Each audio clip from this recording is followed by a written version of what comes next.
Welcome to the Talking the Line podcast, presented to you by Talking the Line Sports Media, giving you our best insights and analysis so you can rake in some cold hard cash on your next sports bet.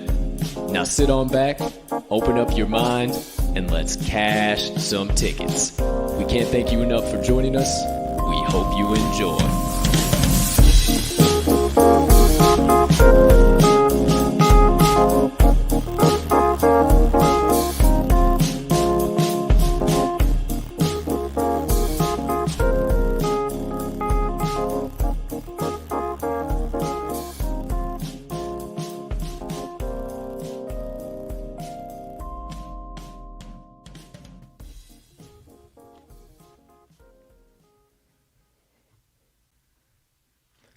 Good morning, good afternoon, good evening, ladies and gentlemen, degenerates and gamblers, far and wide. Welcome in to episode 177. You know the vibes of the Talking the Line podcast on this absolutely beautiful Tuesday of Bets, also known as, so you don't have to check your calendar, December the 7th in the year 2021. Now, it is also a day that bears a lot of mentioning, and not because of a reason some of you might think that I'm going to mention. It is the day that Pearl Harbor was bombed and the day that World War II unofficially started. So a day that I always like to remember, and one of these here days, damn it, I'm going to get out to Honolulu, and I'm going to see the changing of the wreaths, and I'm going to watch the whole thing, and I am going to be patriotic. But that's neither here nor there. Just wanted to pay my respects. What is here and now is today's show. But before we get into all of that, please take a few moments to smash that subscribe button on whatever platform you are currently ingesting the TTL Pod on. If you're watching on YouTube, you might as well hit that notification bell over there as well so you never miss the start of a live show or any additional content dropping from the crew. But if you are watching on one of our social media platforms, make sure you hit that like button or that follow button there in addition so you never miss any of our content on those bad boys either. But if you are listening to the pod, we can't tell you how much we appreciate you guys too. We never forget about you on your favorite podcast directory. Make sure you hit that subscribe button there too if you haven't already. Make sure you do, because we do release the audio of every live show after that show is complete. Next item up on the docket, if you can be so kind, you can find it in your hearts to do so. You got a couple extra seconds while you're watching today's show. Go ahead, hey, hit that like button, leave us a comment, leave us a rating, jump on over yonder in the live chat if you are watching live. Maybe hit that share button too. Send it on over to your brothers, sisters, friends, enemies, neighbors, people who live on the opposite side of the globe as you, but you call a good old-fashioned degenerate, and they like cashing tickets, because that's what we do here at the TTL Pod. And we can't tell you how much we appreciate it when you guys do all of those things, because it only helps us make TTL Sports Media bigger and better for each and every one of you. Last, certainly not least, head on over to this episode's description where you will locate the Talking the Line link tree. Within that link tree, you will find the TalkingTheLine.com website, all of the TTL Crew's social platforms, and our additional content, so you can consume all of that however and whenever you please.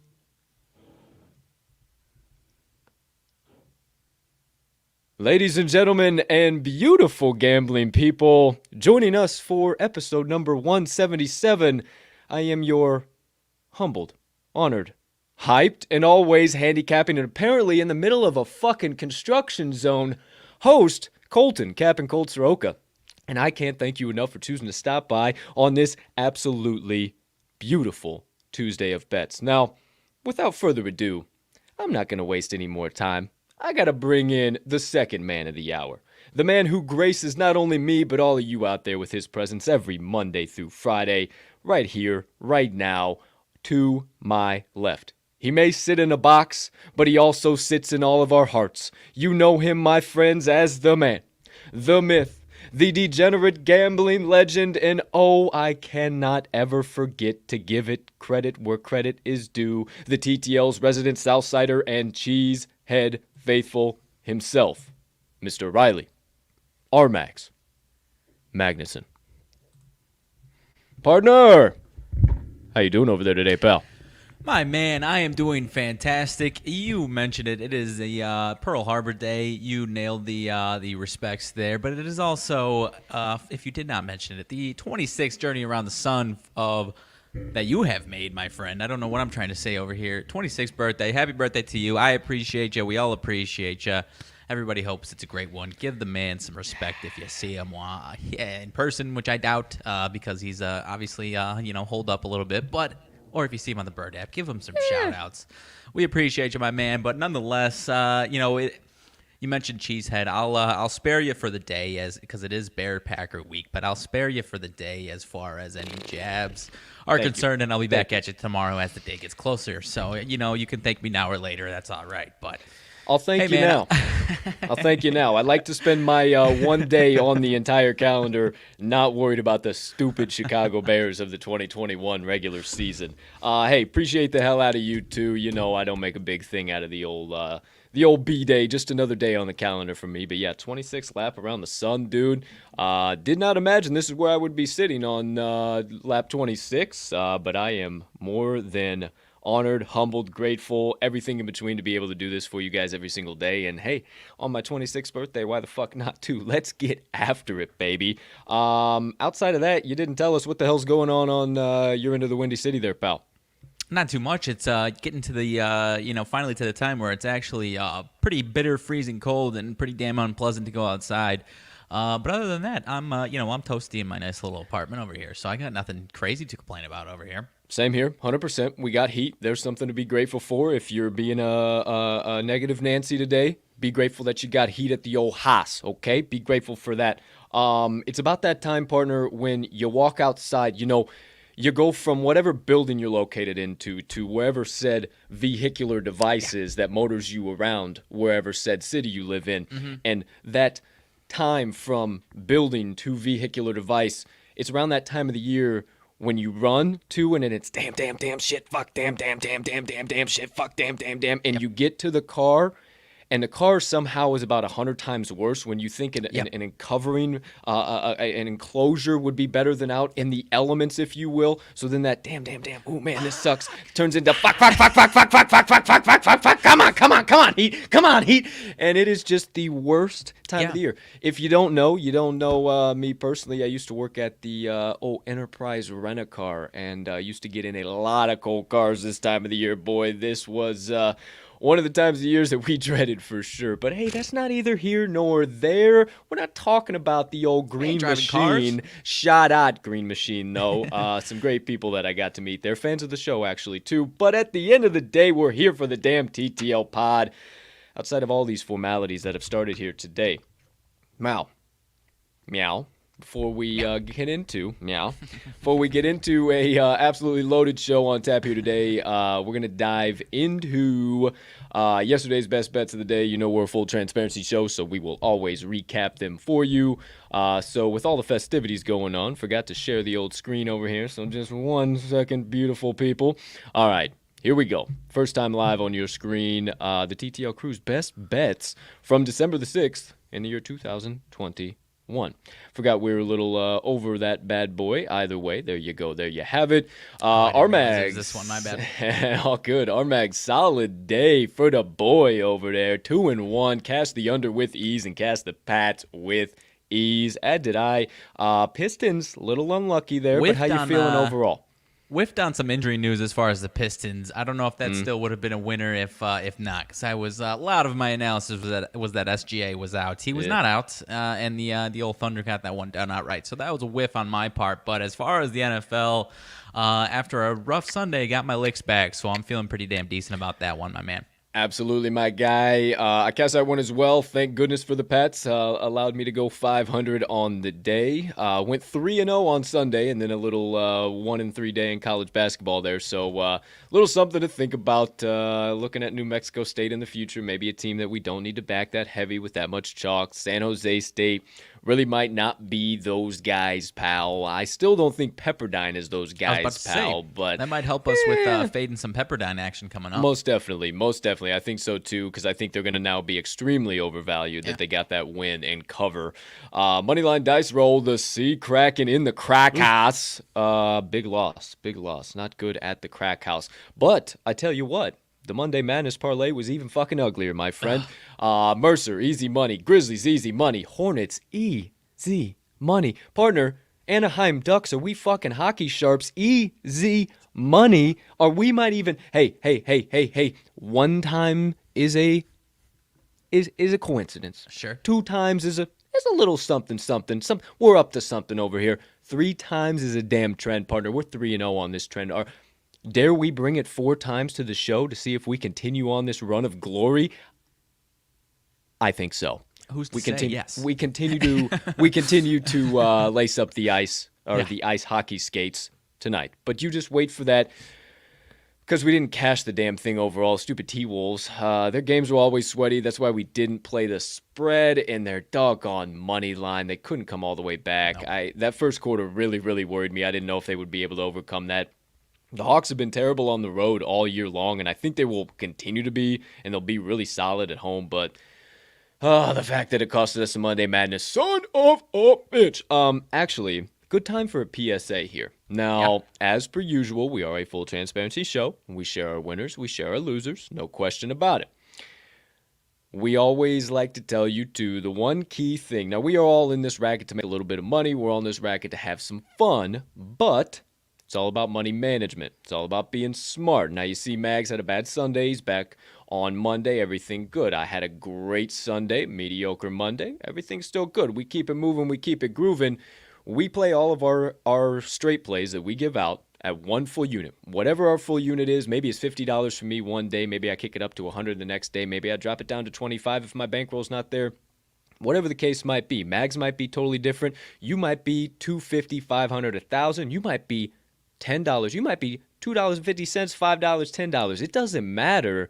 Pick that unit, play our straight plays. I promise you, over a long term with us, we've proven to be profitable and be able to turn a profit. So that's one thing I always like to say, stick to our straight plays, 1 unit each, and then I wouldn't say more than over a quarter of that unit on the special plays. Sure, they're great to cash. Yeah, it would be nice to put a full unit on that son of a bitch hits, but you put a full unit on that, you just toss a full unit out of the window when we just hit 4 out of 5 instead of you could have just tossed a little quarter unit out the window. That would have been just extra bankroll builder, but we still had a positive night going going overall 3-3, but we ended up still going positive. So you still made money either way or broke even if you did pretty much the exact amount for the Monday Madness parlay. So what I'm trying to say is just manage your money, be smart.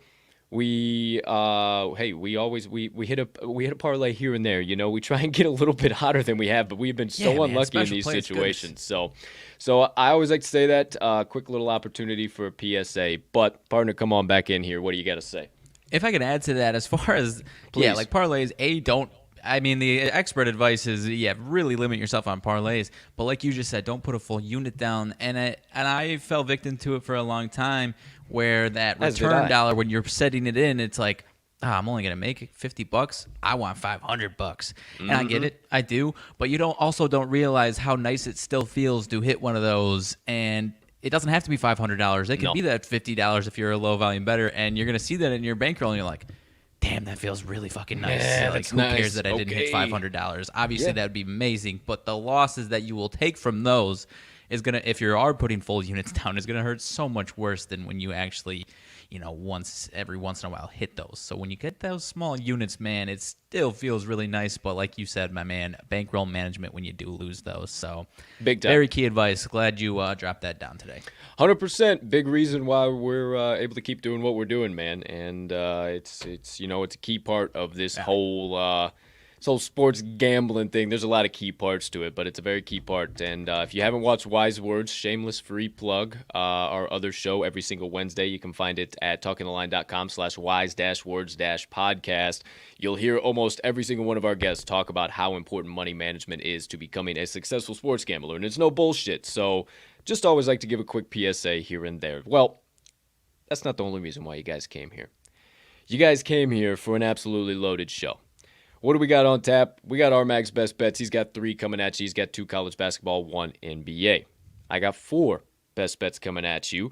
Grand total of 7 between all of us. All 4 of mine are college basketball. We then have today's Twofer Tuesday Parlay. You saw the title. It takes 2 for the Tango, my friends. Partner. Charleston Cougars. Oh, yes.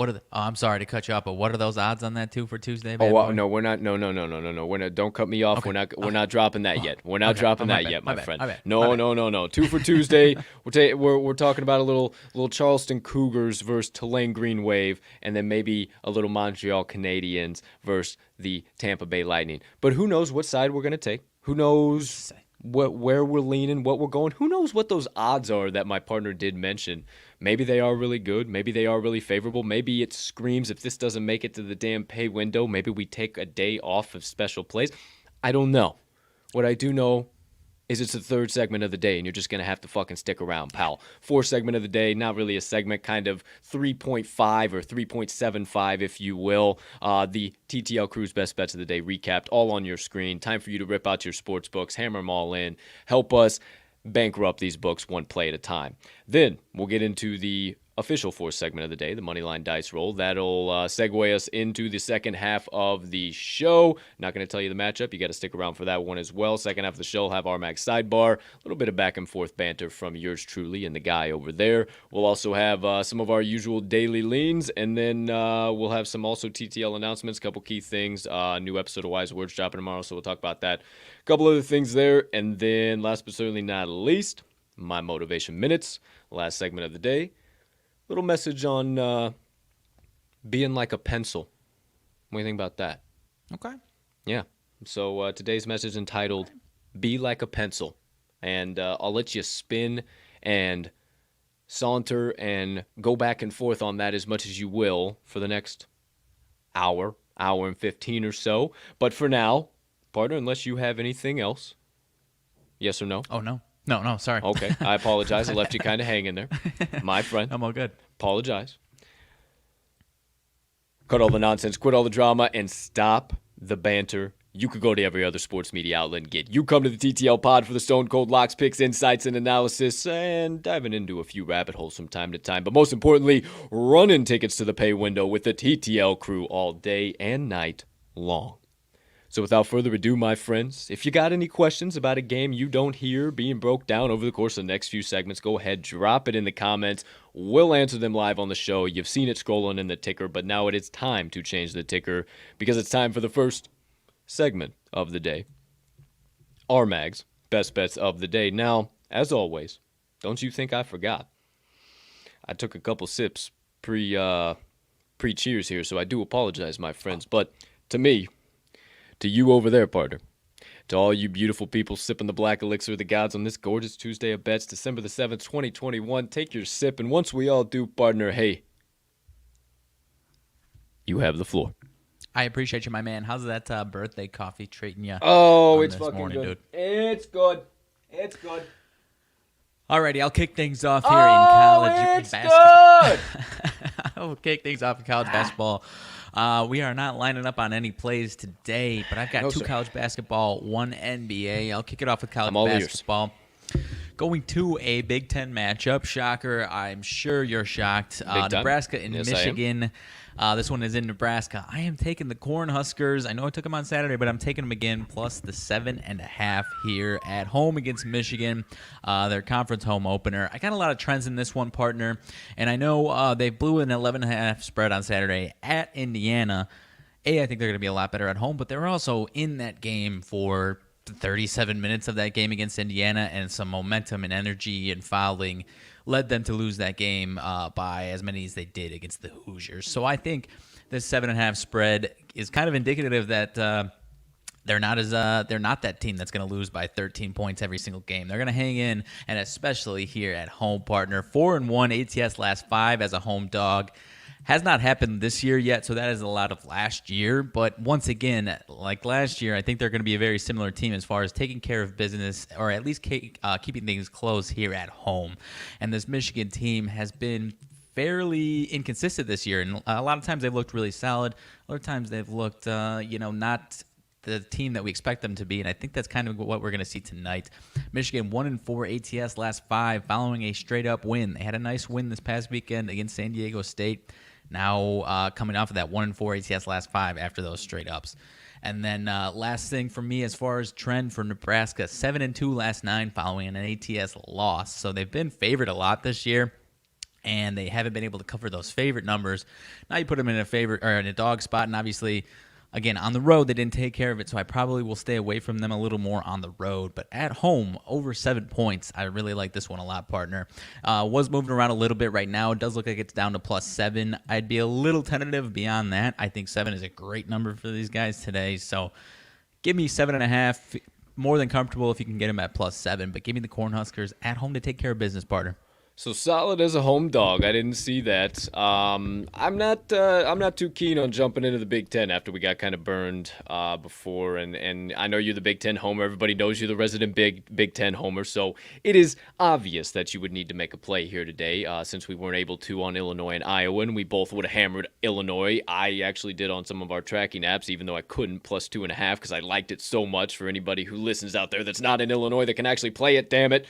But yeah, a couple of things that worried me just a little bit. Obviously not the biggest thing in the world, but you know how I am with Tuesdays. I don't know what it is. Nebraska 1-4 ATS last 5 Tuesdays, so a little bit worrying there. And then help me out with this one. Counteract this one for me. Michigan has just had Nebraska's number in the past few seasons here. 5-0 ATS last 5 overall. Is that just kind of old school trend, as I like to say sometimes? Old school trend. Nebraska. It's Nebraska the last few years. Fred Hoiberg's still kind of getting into his own. He hasn't been in Nebraska too long since he left the Bulls, if I'm being totally honest. So now that he's starting to get his continuity as far as his guys that he has recruited, as opposed to I'm blanking on who their old coach. I can picture his face, but as opposed to his players, I think we start to see that at least ATS that trend start to die here, starting tonight, in my opinion. Okay, well, hey, there you go. Put you on the spot, and you got your fucking answer. All right, I absolutely love it, my friend. If you guys do as well, I'm going to take a back seat on this one, but I do like where your head's at, and I do like that last final argument there, partners. So, partner's first best bet of the day, the legendary Riley RMags Magnuson is taking the Nebraska Cornhuskers plus 7. Partner, if you could be so kind, there's college basketball number 1. What are you doing for college basketball play number 2? All right, partner, I'm laying a decent-sized number with a favorite in this one, going to another big one, Villanova and Syracuse. Syracuse, my friend, is a giant, big old, fat, stinky public dog tonight. I'm taking the Nova Wildcats minus 8.5 in this one. And, folks, I said, first of all, the public dog for Syracuse looks like right around 80 to 90% of money coming in on a Syracuse spread, and they haven't moved this line more than a half point here. It's been sticking right around 8.5. But partner, what I like beyond that type of movement is that this is just an absolute death matchup for Syracuse's zone defense that they are so patent for. This Villanova offense is going to torch Syracuse's defense all night long, without any hesitation at all. The flat-out brutal matchup. Nova, 4th in AOE, adjusted offensive efficiency. But what I like beyond that, as far as exploiting this rough Syracuse defense that we've seen so far, 19th in effective field goal percentage, partner. Syracuse, 273rd defensively. But even beyond that, what I love even more than that, I mentioned the zone defense, allows a lot of three-pointers. Syracuse, 356th in the entire country in three-pointers allowed. And Villanova, 7th in percentage in the entire nation, 5th in the entire nation in three-pointers made. Ooh. And I just mentioned 356, partner. There are 358 teams in college basketball, Division I college basketball. There's only 2 teams allowing more three-pointers. And as far as percentage-wise, it's not like they just let them jack it up and they can't defend it. They're 247th in three-point percentage allowed. So unless Villanova has an inexplicably bad 2 for 25 type of three-point shooting night, which isn't going to happen because that's not who they are. 7th, partner. 7th in the nation three-point percentage against this brutal Syracuse defense. Or at least, against good offensive teams like this. This is the worst possible matchup that you could give Syracuse this season, partner. And I'm going to lay those points. I think Villanova can win this game by 20. If Syracuse offense struggles at all, this one is going to be over very, very quickly. So give me let me lay the points here. That's what Syracuse looks like today. Gotcha. But even beyond that, oh my gosh, dude, you got me with that one. Wondered what I was doing over here, didn't you? But yes, that is exactly what they look like today. But even beyond that, partner, don't you see the Syracuse team? They've been obviously pretty decent the last couple of games. They got the outright win against Indiana at home. We backed Indiana. They outright won. Took care of Florida State on the road. Don't you think this is a little bit too good to be true as far as 8.5, 9 points, catching 8.5, catching those points plus 9 for Syracuse? It's too good to be true, folks. Lay the points with the Wildcats, and I don't think it's going to get too sweaty, partner, if I can say so myself. I don't think so either, my man. I think you are in the right spot. Caught you off guard with the stinky dog there, huh?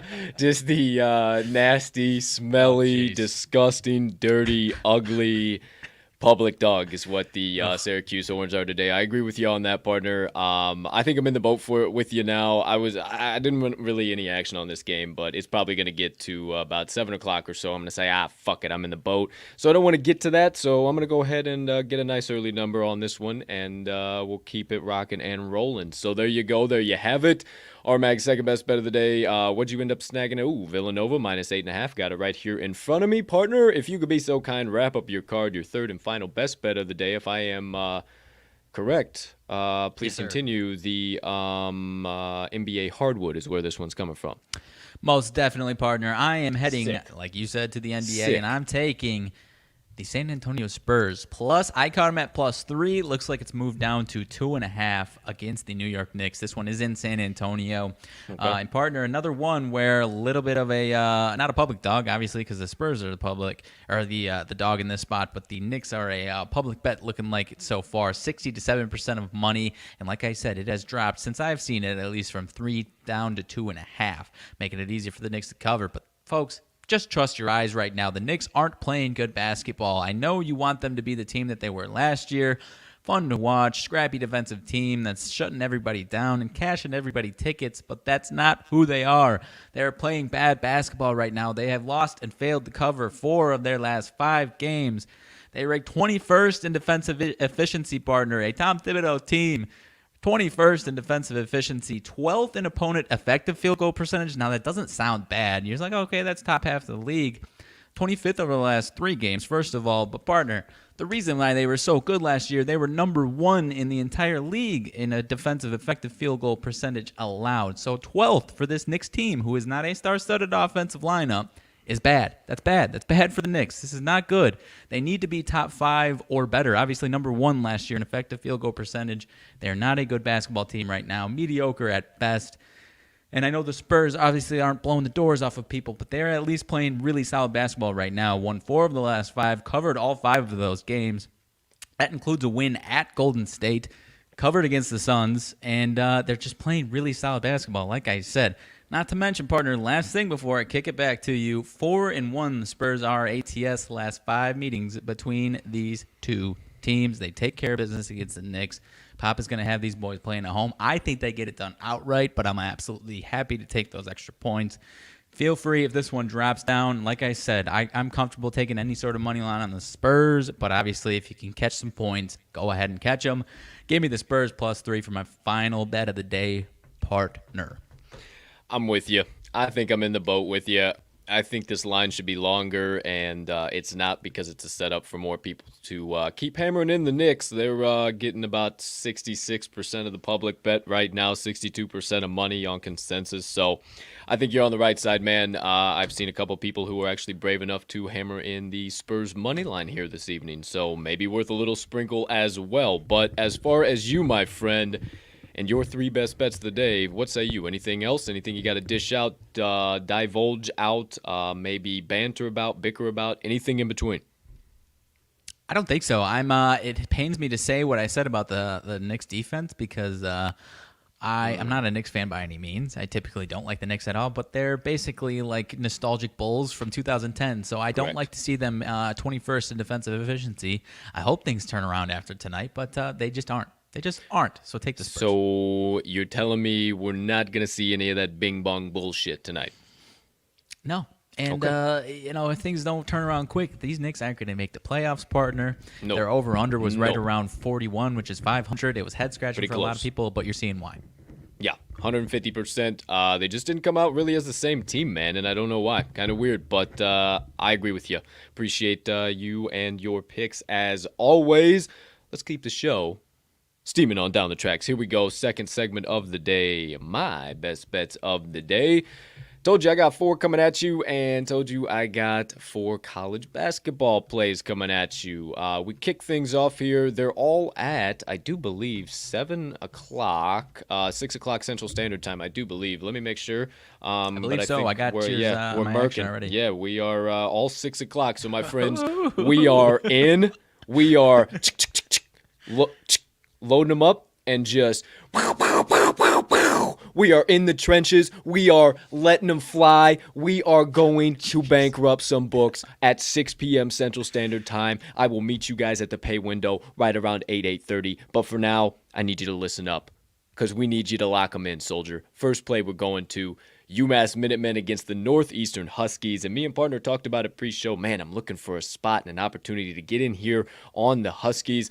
I said, this ain't the one, my friend. I'm going the Minutemen. Their wagon rolls on. We're taking them +1.5. Correct me if I'm wrong, partner, but I've seen it across the market flip to a pick'em. UMass a favorite in some spots, or even just down to +1. So I love that movement. Anything? I'm not seeing that. Not seeing that? I was seeing that earlier. At least not right now. What is it? Is it still just +1.5 though? Looks like +1.5, +2 so in a certain spot. Okay. Either way, I'm not worried about any of the +2, the movement, any of the anything. You totally worried me there. You got to be a little straighter to the point with these lines because I was thinking you were. Sorry. It was oppositely completely back backwards, like it went to fucking 3.5 or something. I was totally worried. Bad. So okay. Love it at +1.5. I think they're being undervalued, the Minutemen, because they're 0-1 straight up and ATS on the road. So I think they finally get in the win column on there. They've only had 1 on the road. I just think they're being undervalued because of that number. I also think Northeastern is being a little bit overvalued because they do have a decent home record. They are 3-0 straight up, 2-1 ATS at home. But those games were against Colgate, Detroit, and our boys, the Boston Damn U Terriers. They did beat the Boston Damn U Terriers, but 49-48. Hey, it's not changing. It's going to be the Boston Damn U Terriers all year long. In my opinion, I think this is Northeastern's first real home test in UMass, and I think there's a couple keys as to why UMass is just going to walk in and walk right out. The defenses are pretty similar, so I look at the offenses here, and UMass has a huge edge. 29th in adjusted offensive efficiency, 22nd in effective field goal percent per KenPom. They're scoring 82.2 points per game, averaging 46.1 from the floor and 41.1 from beyond the arc. You look at Northeastern, they're 237th in AOE per KenPom, 191st in effective field goal. They're only averaging 62.1 points per game. That is 20.1 points less than UMass the last time I checked how to do math. Only shooting 43.4 from the floor and 30% from beyond the arc, 11% worse than the Minutemen. And I think the three ball really looms large here in favor of the Minutemen, allows them to pull away. But a couple other key things, if you didn't see me tweet it last night, I love hustle stats, my friends. And boy, oh boy, does UMass have the edge in them. Rebounds, UMass 180th in offensive rebounding percent, 269th in defensive rebounding percent. But they played some big teams. I think we see a little bit of positive regression on the defensive side of the ball. I bring it up because offensively, Northeastern not very good at all. 285th offensive rebounding percent, 30th in defensive rebounding percent. So I think UMass has the advantage enough on the offensive glass that's going to allow them to kind of get that momentum going on the boards and allows them to carry it over to the defensive side of the ball. Also, turnovers loom extremely large for me here. UMass 38th in offensive turnover percent. They are a very solid team offensively. They value their possessions, and they're 214th in defensive turnover percent. Compare that to Northeastern, that's 272nd in offensive turnover percent and 315th in defensive turnover percent. As always, shout out KenPom for those numbers. Also, you got close spreads like this, my friends. I've talked about it time and time again. Free throws matter. UMass 72.9% from the charity stripe, and Northeastern 70.5%. All those little percents matter in these tight back and forth games. I like Northeasterns to miss a few more than UMass does, most definitely. But you don't believe me? Believe the trends. Northeastern 1-6-1 ATS last 8 Tuesday games, 1-5 ATS last 6 Tuesday games at home. They're also 1-4 ATS last 5 versus a team with a winning percent above 600. The Minutemen are 5-1 ATS their last 6 Tuesday games, 6-2 ATS their last 8 following 3 consecutive game homestand. They're also 9-1 ATS their last 10 versus the Colonial Conference, and 6-1 ATS last 7 meetings with Northeastern. Give me all of the Minutemen plus 1.5. They're walking in and walking out with a 20-plus victory. Easy cash money. First best bet of the day. I like it, partner. I liked it in already. Explain to me how. I know this isn't. It's obviously not like you see this stat, and that's what gets it for you. It's obviously like the cherry on top. But how do these day of the week trends always work out for whatever pick you're taking? Ain't it crazy, man? Ain't it fucking wild? It's the wildest thing ever, dude. It is. And like I said, I don't want people to be mistaken that you see that like, oh my gosh, I have to take him because it's Tuesday. No, like, it of just course always, that's not what you're doing. But no, it's like just always works out. A little cherry on top. Wait, 1-5 ATS last 6 home Tuesday games? Like, get the fuck out of here. Like, I saw that and I was like, oh yeah, that's going in the bucket. Let's go. There you go. There you have it. I appreciate you paying attention to my weekly or daily trend, rather. Because you mentioned the one about my Michigan pick or my Nebraska pick, and I saw that and I was like, I knew he's gonna fucking say something. He's gonna fucking say something. It's like I don't I care fucking love it. about this one. I don't give a fuck about that one. No, I knew. That's kind of why I said it too. That's funny as shit. So there you go. There you have it. We'll get into more rabbit holes here in a minute. Second best bet of the day. I am going to the Texas Tech Red Raiders and the Tennessee Vols. And my friends, I'm taking the dog once again. I think the Red Raiders are a little undervalued here. I'm taking them at plus 4.5. Not really sure where the line is right now, but I absolutely love them 4.5. If you could give me some help there, as per usual, down to 4. Okay, let's go, partner. I think that they quite possibly might even deserve to be favored in this game. But hey, no money line sprinkle. We'll take all 4.5 or 4 points wherever you're finding that. Now, Tennessee, I'm not going to use the old cliche, good, not great. I'm going to use my own twist on it. Tennessee is solid, not spectacular, okay? That's they're solid, not spectacular. 4-0 straight up, 2-2 ATS at home. But those home games against University of Tennessee Martin, okay?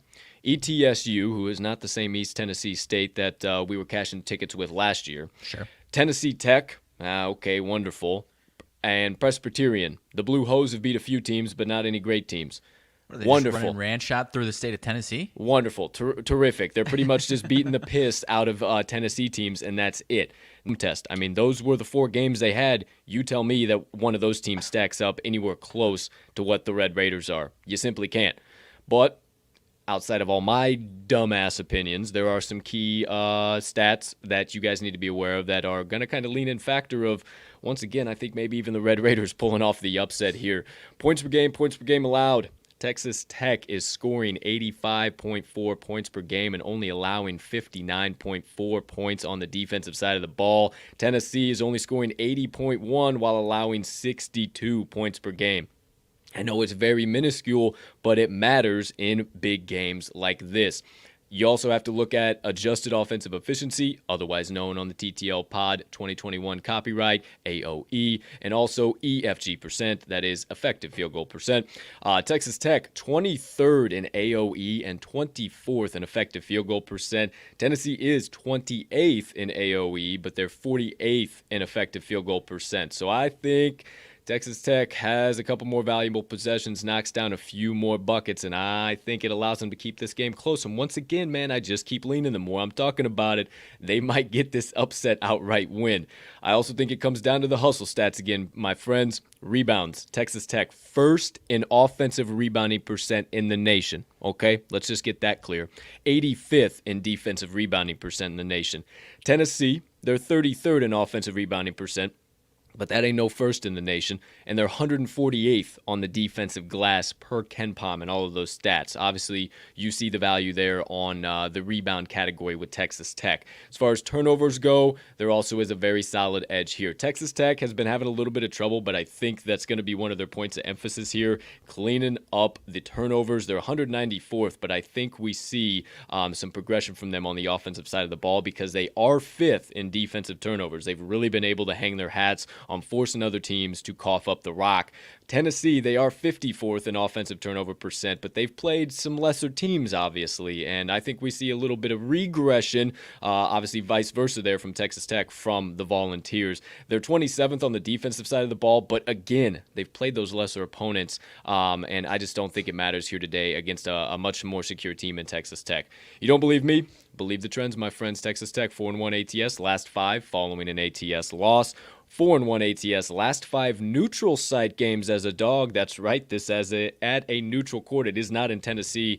I'd be thinking a little bit different if it was. Texas Tech is also 6-1 ATS, last 7 Tuesday games. 2-7 are the Tennessee Volunteers against the number, last 9 following an ATS win. And 1-4 ATS they are, this is uncanny, their last 5 Tuesday games. Give me all of the Texas Tech Red Raiders plus 4.5, baby, or wherever you're finding it at. It looks like it's dropping down to 4 at consensus. I love it either way. Fuck it. You might see me with a little money line sprinkle by 6 p.m. Central. What say you, partner?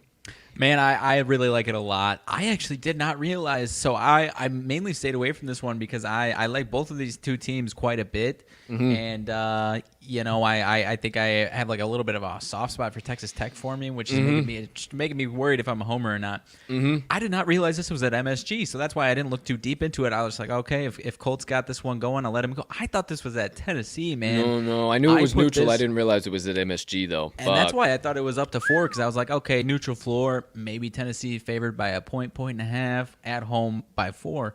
You're giving me 4 and a neutral 4 and a neutral court. Give it to me. Because I put this like 50-50. I put this at a 50-50. So if you're giving me 4 points with the dog, absolutely give it to me all day. 100%. Okay. Well, I appreciate you, my friend. Let's go. MSG, man. I knew there was a game there. I didn't know this one was going to be a huge fucking game. Yeah, because the Knicks are on the road, so makes sense. Okay.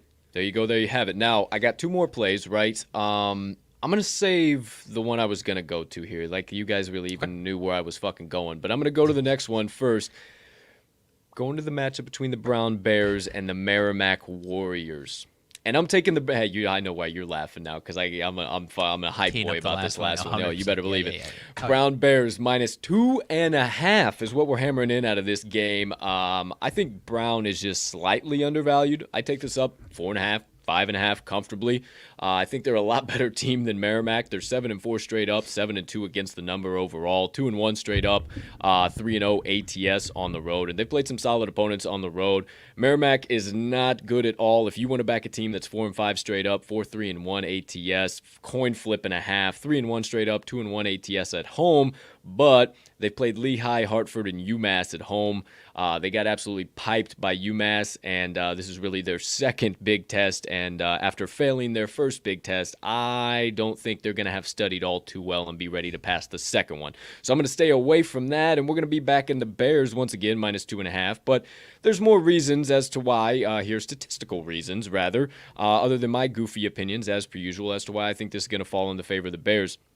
They have some pretty similar defenses, give about up the same percentage, both from on the floor and the arc and points per game. So I looked at the offenses, and that's where your edge is, my friends. Brown scoring 73.3 points per game compared to Merrimack, 57.1 points per game. Brown is scoring 43% from the floor, or shooting 43% from the floor, rather, 31.1% from beyond the three-point arc. Compare that to Merrimack, that is 39.7 from the floor and 31.7 from beyond the arc. Last but certainly not least, effective field goal percent. Ooh, you might look, Brown, 223rd. It's not great, but compared to Merrimack's 295th, we got a little bit of room to work with, all right? Another thing, I'm not going to say that it's going to be a boat race, CC Talking the Line Podcast 2021. CC yourself. But CC Colton Soroka, Talking the Line Podcast 2021. What I will say is that Brown's going to be a little bit faster, and I think going to be just a little bit too much for Merrimack. Brown, 175th in tempo, compared to Merrimack at 352nd right now. Last but not least, one of the key critical hustle stats, the boards, baby, or who's cleaning up the glass. I believe it's going to be Brown once again. 126th in offensive rebounding percent, 176th per KenPom in defensive rebounding percent. They're going up against a Merrimack team that cleans up the glass terribly. 351st in offensive rebounding percent, 289th in defensive rebounding percent, again per KenPom.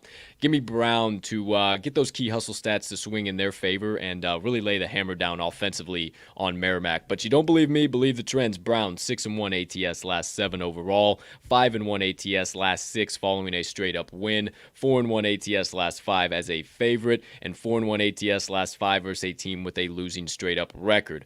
Merrimack is 1-4-1 ATS their last 6 as a dog, 1-6-1 ATS last 8 versus a team with a winning straight-up record, and 0-6-1 ATS last 7 versus a team with a winning percent above 600. Give me all of the Brown Bears -2.5 to keep rolling. They are a wagon right now, and we back them until further notice. I digress. I like it, my man. I do not have too much to add. I do not know much about these two teams, but Brown did try, trip my trigger a little bit this morning. I was interested, but just didn't know enough to hammer him in. So I am going to be with you. Who might know enough about him? The Mid-Major King. Let's go, baby.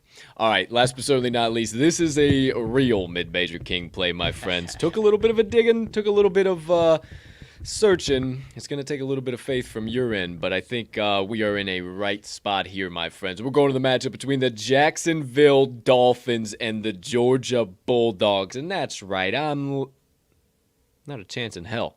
You know how I bet. We're taking the dog, baby. Give me the Dolphins plus the 9.5. Are you kidding me right now? You're giving me 9.5 points with a fucking Dolphins team that is 4-2 straight up, 4-0 ATS overall, 5-0 ATS the last 7 games. Now, hey, they might be 1-2 straight up on the road, but they're perfect against the number. 3-0 ATS on the road, and those games were against Charleston Southern, Ski U Ma, Row the Boat, Minnesota, in Minnesota, holy cow, and UCF, who was a very good team, who me and Mags talked about but a short few weeks ago.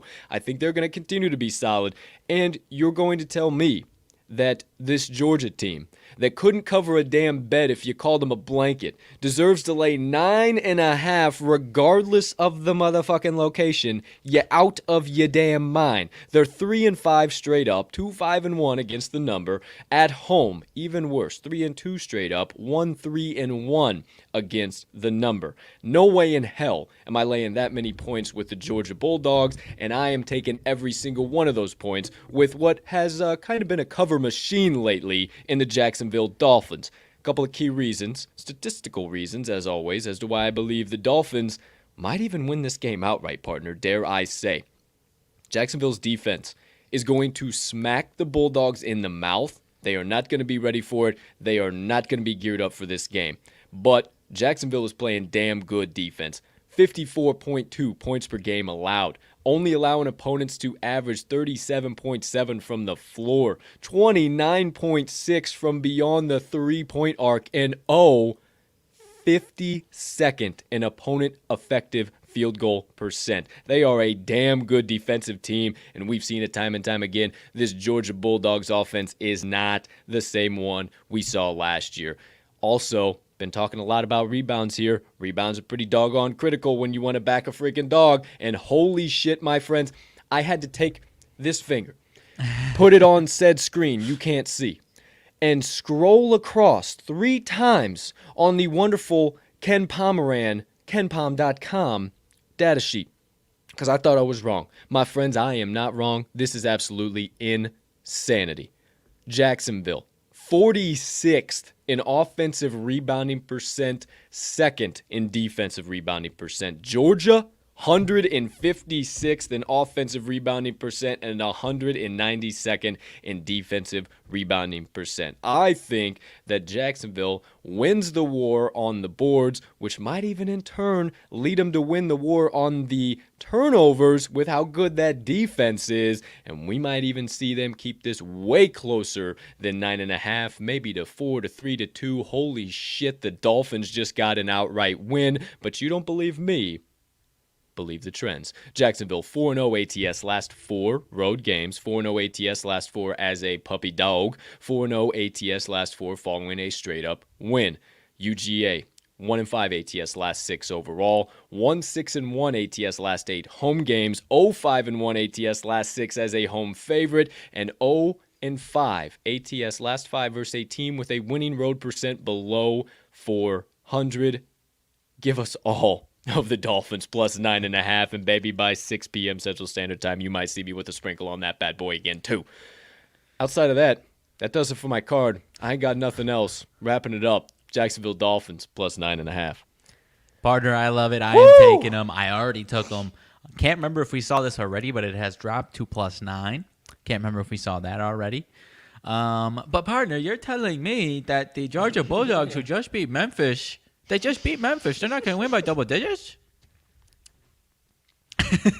No.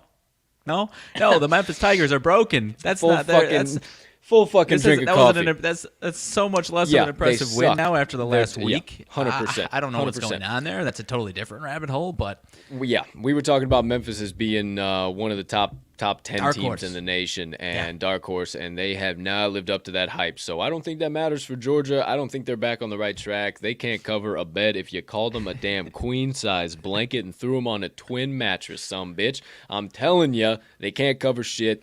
Take the Jacksonville Dolphins plus 9.5. Okay, there you go. There you have it. Quick little itch, pardon me. my man, Okay. I think I'm gonna do a little like $1 lottery ticket, and these all Dolphins are gonna be at money line on that bad boy for sure. We might be on the same page with that as well. Yeah. So there you go. There you have it. All of my best bets of the day. All right, let's keep this show steaming on the tracks. We like to keep the first half no longer than an hour long. So, special play of the day, the Twofer Tuesday Parlay. Okay, we got 2 legs on this bad boy. First question I ask you. Well, the first demand I must ask you to do is lace up your doggone hockey skates, because it's time to head to the NHL ice once again. Because, my friend, are we hockey sharps? Yeah, I think so. Okay. I think we really are. Yeah. I'm going to say yeah. I'm going to bring a little bit more confidence in there. Damn fucking right, we're hockey sharps. 1 is a coincidence. 2 is, oh, hey, we might be onto something. Write that down. 3 is a damn trend. We're going for 4 in a row. I love it. We don't play hockey every day. We wait for certain trends to come out. We found it once again. Here's the first leg on the Twofer Tuesday Parlay from the NHL Ice. We're going to the matchup between the Montreal Les Habitants Canadiens, my friends. If you are a fan of the show and were since last hockey season, you know the Habitants hold a special place in your old buddy Colt's heart. But they're playing the Tampa Bay Lightning, and this game is actually in Montreal. Lines dropped down a little bit since open. The puppy dog's gotten a little bit shorter. Not too much to where you would think it's a public dog, just a little bit shorter, ever so slightly to show some sharp money. The books are obviously valuing the opinion of some big money coming in on the Habitants. So we looked. We found another line that's in the same spot. Said, ooh, that's a little fishy. That's in the same ballpark these last 3 have been. Oh my, dare we say we add this to the Twofer Tuesday Parlay, and we both said a resounding yes. So without further ado, we're taking the Montreal Canadiens plus 1.5 on the money line, right around minus 145, 150. Absolutely gorgeous. I love the Habs at plus 1.5. Second leg. Partner does 2. Second leg. Going to the matchup between the Charleston Cougars and you misspoke. You said like we're taking plus 1.5 on the money line, but you obviously meant on the puck plus line. 1.5 on the puck line. I do apologize, son of a bitch. Okay, next game up, going to the college basketball hardwood for the second leg of the Twofer Tuesday Parlay. Say that 5 times fast, I dare you. Charleston Cougars against the Tulane Green Wave. We're not taking the home team or the favorite. We're taking the Cougars plus 4, baby. They are low-key kind of sneaky right now. They're rolling in their own right, and Tulane, once again, can't cover doggone anything right now. As to kind of a lot of my plays are leading into, a lot of the teams I'm fading are just cannot cover any of the numbers they're going against, and that's kind of the case of Tulane. If you do remember, the Dice had Tulane a few days back last week, and they failed to cash that ticket. They were so confident on old Tulane. Now, I'm not saying I'm putting all of my analysis in the backing behind of an inanimate object, but what I am saying is that the Tulane Green Wave are no good. Partner, any key trend, stats, insights, analysis you found on this one? Well, partner, once again, this was not the deciding factor for making this play, but there was a bizarre little, something that we don't often see as far as one of our sports books are concerned, and it is still in that same realm of Charleston and Tulane on the old FanDuel Sportsbook. You can't bet you can bet Tulane minus 3.5. You cannot bet Charleston on the spread or money line at all. And I popped in and said, how you doing? I said, what's going on here? Money line 3-way. You can bet a tie. You can bet Tulane. You can't bet Charleston. I don't understand what's going on here, dude. That seems a little fishy if you ask me. You can bet winning margin, but we don't even need them to win. So forget that. But like I said, wasn't the deciding factor, but it was kind of probably the last final push over the damn edge, I would say. Well, now what could that mean? One specific book that just has the entire market cornered when it comes to public bets and perception, completely closing a market and not allowing any bets to come in. What could that mean, partner? I don't know, but what I do know is the second leg on the Twofer Tuesday Parlay is them damn Charleston Cougars. Go Cougs. Now, partner mentioned at the top of the show, he was so excited to get it out.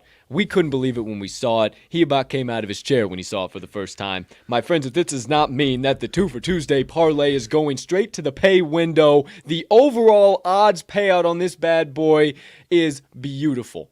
If it does not mean that this is going to the pay window, we might have to take a break.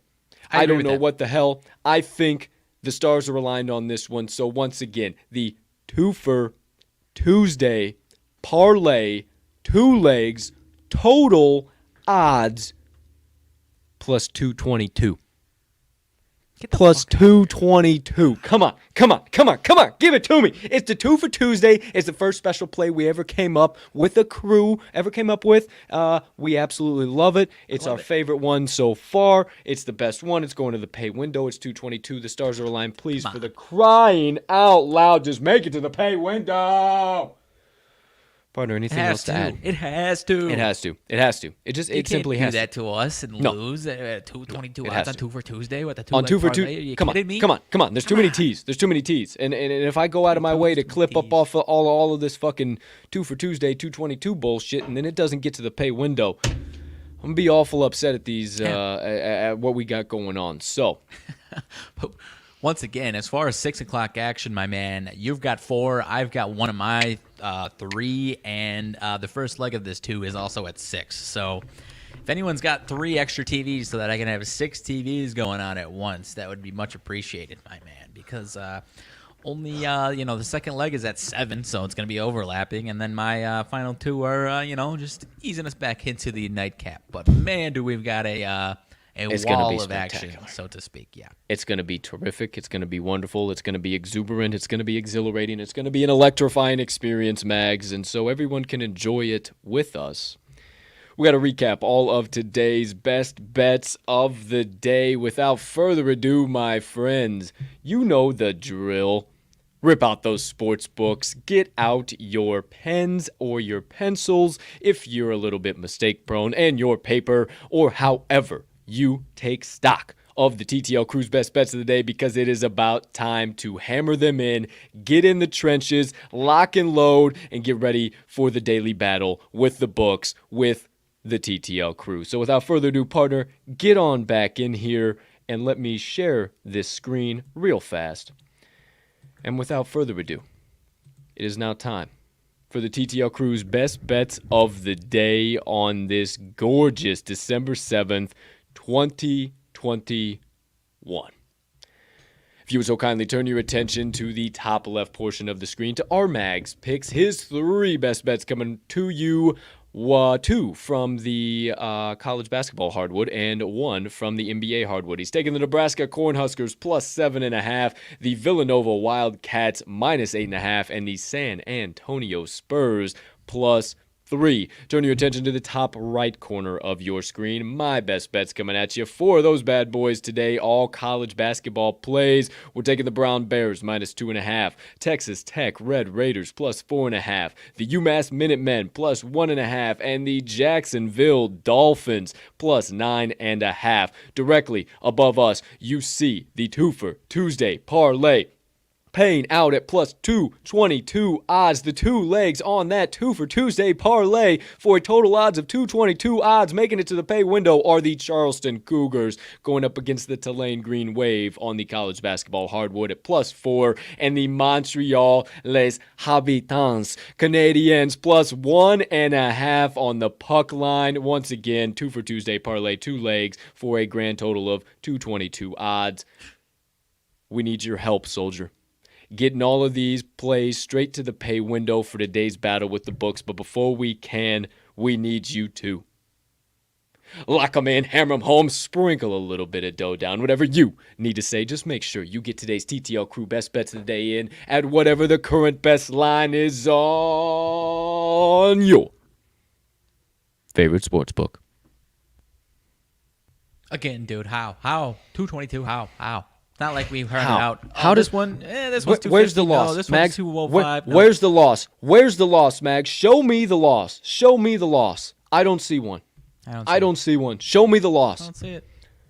Get out the fucking brooms, kids. It's time to get wild. It's time to get weird. Okay, now, without further ado, I had another idea for a little something, but I'm not going to tell you what it is. You're just going to have to stick around, wait around, and do it. I'll actually get it done while partner is telling you guys about the next segment of the day, the Moneyline Dice roll. That's right, you see it down there. The Boston Celtics versus the Los Angeles Lakers do not have any spread or total in that said ticker either. So, my friends, or please listen up. And my friend over there on the opposite side of the screen, if you could be so kind as to indulge all of us. What's the spread set at? Who's the favorite? Where's this game actually even being played at? What's the total at? Everything in between. And once you do that, we'll go on and bring in those cubicle objects that be the Moneyline Dice. All right, friends. So we are going to the NBA hardwood for the two teams that have kind of struggled, but as far as the day is concerned, still a marquee matchup: the Boston Celtics and the LA Lakers. This one is in LA. Our Fine Action app still has it listed as the Staples Center, but they took that. They took the old Staples Center letters down yesterday, I do believe. I'm blanking on what it is, like the crypto.com. Center or something like that. Yeah, that's where it is. That's where it is. The Lakers are the home team here. Lakers favored -2.5 at home, and the over/under is 219.5. Jaylen Brown appears to be questionable, but every other major person I do believe is going to be in this game. That being Anthony Davis, LeBron, and Russell Westbrook, and Jason Tatum. Jaylen Brown questionable, so that's the only thing that the dice will have to navigate. It does appear. Okay, so just a little bit of questionable action, a little bit of nonsense going on. So one more time, partner, just so I make sure we're on the same page. What was the spread? I know the Lakers are favored, but what was the spread, and what is the total? -2.5 in favor of the Lakers, 2.5, and 219.5 is the total. Okay, so 2.5 in favor of the Lakers, 219 is the total. Okay, so without further ado, my friends, it's time to welcome those lovely aforementioned objects, the wonderful, all-knowing, ever-present cubicle objects that be the Moneyline Dice. They are now live here on set, my friends, and really, it's Jiminy Christmas. I'm Jimmy. Oh boy. Okay, no, we're all right. We're all right. I mean, we lost one that maybe isn't as essential, but I'll forget about it if I don't get it now. So I got it. It's just the unit die.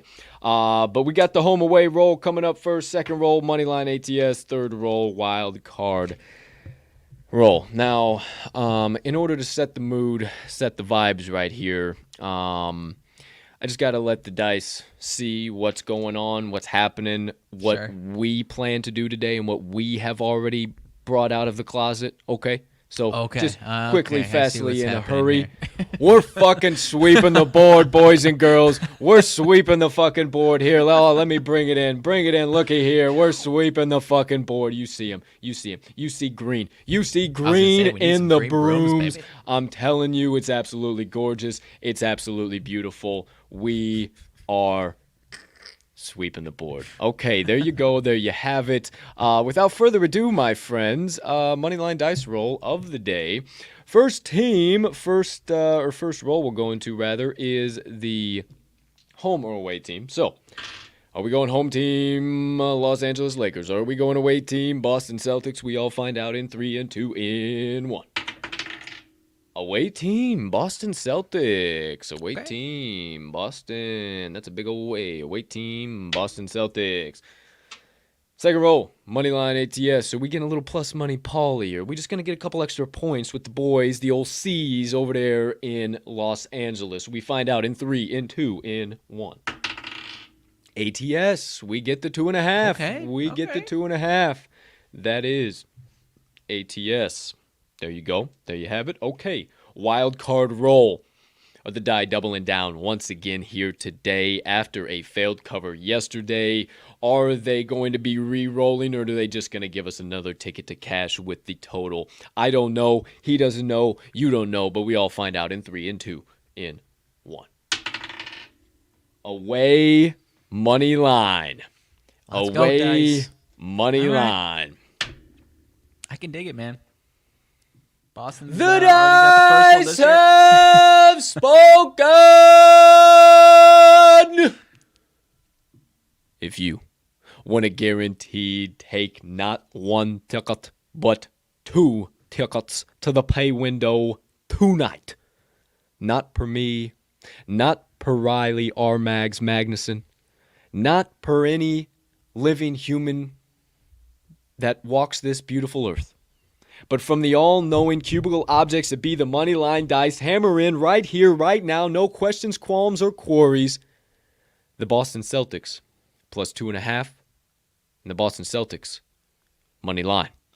Again, Boston Celtics plus 2.5 for a full unit. And the Boston Celtics, money line for a quarter or a half. Always gamble responsibly. Thank you, Dice. Thank you, Dice. Thank you, Dice. Thank you, Dice. Appreciate ya. Okie dokie. Artichoke. Away they go. Okay. I can get down with it. I can get down with it as well. Love it. 50-50 Big splits fan. as far as bets are concerned on that game, my man. Yeah, I am. I'm a pretty big fan of it, dude. So I like where the dice went, and I'm a big fan of the game. So let's get weird and Dice get back to cashing tickets is all I ask. So there you go. There you have it. Last segment of the first half of the show always segues us into the second half of the show. So without further ado, let's get that up here in the ticker. And for the next 22 minutes or so here, we go back and forth, talk about some additional bets, talk about some nonsense, everything in between. But we kick things off with RMags Sidebar. So partner, as always, I ask you, anything burning on the brain, melting on the heart, festering on the soul, you have been dying to get out to the kind folks that joined us on episode number 177 of the TTL Pod on this absolutely gorgeous December 7th, 2021. My man, I've got a little bit of a bone to pick with certain people on this fine Tuesday morning. Nothing crazy, but I'd love to have an honest conversation with these people. I'm not trying to slander these people by any means, but yesterday before last night's Monday Night Football game with gale force winds and a little snowy action, I saw not one, but multiple people saying this is why we need 32 domes in the NFL. And I gasped. I couldn't believe my eyes. I cannot believe that people actually don't enjoy these types of games. Like, no, it's not. I mean, sure, it changes the game. I get it. And if this was happening with regularity, then maybe we could talk about it. Okay. Just because you're not winning your fucking 17-leg same game parlay dipshit doesn't Whatever mean it is. Yeah, it doesn't mean that they need to change football. No. That is football. I mean, that's what we were born and raised and playing football. Yeah, there's nothing. It's honestly fun to watch those games. It's fun to play in those games. Obviously, it changes it completely. And like I said, if it happened, with regularity and half of a team's games was like that, then yeah, that might be an issue and it might skew what happens. And but maybe in the then, playoffs, who cares? But even still, man, if you're that good of a football team, you should be able to stop a team from ripping off 5 yards of carry and only, like, the team that won was the team that threw 3 passes. If you're telling me there's a team that's going to throw the ball 3 times, I'd say, maybe that team's not going to win. No, they won. If you can't stop a team from ripping off 5 yards of carry, there's something else wrong with your football team, and it just got exposed. They cheated. They just ran all games. They had a fucking great fucking game plan, and they decided they didn't need to throw the football, and it worked. Exactly, and it worked. And bone number 2 to pick, partner, is the people that keep are it like... There's like minor slander coming towards whether it's Mac Jones' way or just like, they only let Mac Jones throw 3 times. It was a good game plan and it worked. Like I said, 5 yards per carry on the ground. And the other team, Josh Allen, who is he's an MVP candidate. He was like 15 for 30, and they lost the game. They only scored 1 touchdown. The reason that game plan didn't work is because they tried to throw on 1st and 10. They had an incompletion, and instead of having 3 tries to pick up the first down on the ground, they had 2, and they weren't ripping off 5 yards per carry. And I guess that's their run game wasn't as strong. But my point being, they gave themselves a stacked deck as far as trying to pick up those first downs. When you throw an incompletion in that type of weather, when you actually get it on the ground, you can pick it up in 3 different tries more oftentimes than not, and that's what the Patriots did. Not enough credit in the world can go to Bill Belichick this year. I didn't realize, man, he wore a Navy mask, which should have told all of us what he exactly was going to do, a Navy midshipman mask, as far as not throwing the ball more than 3 times. Because Very smart. Last night was a little bit of a preview. Very highbrow of old Billy, if you will. Man. Very highbrow. I gained even more respect for the man after that, my man. That. And, everyone's like, they're just, he likes Navy midshipmen. They're playing this weekend. Damn. It's a preview of what we're going to see on Saturday, folks. I can guarantee you that. Ground and pound the rock. Too. I honestly am too. Army Navy should be as electric as it always is, even if it does end 11-9 either way. Man. I don't know why all the hate, man. It was a great game plan. They executed it to a T. They ran less plays than the Bills, got the job done. I'm almost want to say they had less yards than the Bills and still got the job done. They were just extremely efficient. They were extremely powerful. The Pats are back, man. I said it on yesterday's show in the analysis. I said it doesn't matter what the hell a Patriots team, at least a Bill Belichick Patriots team, does in September, October, and even into November for that case. They care about December, January, and ultimately February football. That's what they're in it for. And boy, oh boy, 7-0 straight up ATS last 7 games overall. Keep the wagon turning through the wide open plain of tickets just continuing to be cashed on that fucking wagon. So yeah, I love it. I really don't get where all the shade's coming from. I don't get all the nonsense. I don't think there should be domes in every single one. I think it adds stuff to it. I think it was very tactical and strategic and awesome of Bill Belichick to first, and you knew it. You could see that they were into the bad side of the field when it came to wind. So he said, well, fuck that. I'm not going to kick it. I mean, the chances are we're still going to be able to contain them on defense. We're playing really good defense right now. Might as well go for 2. We get it. We don't.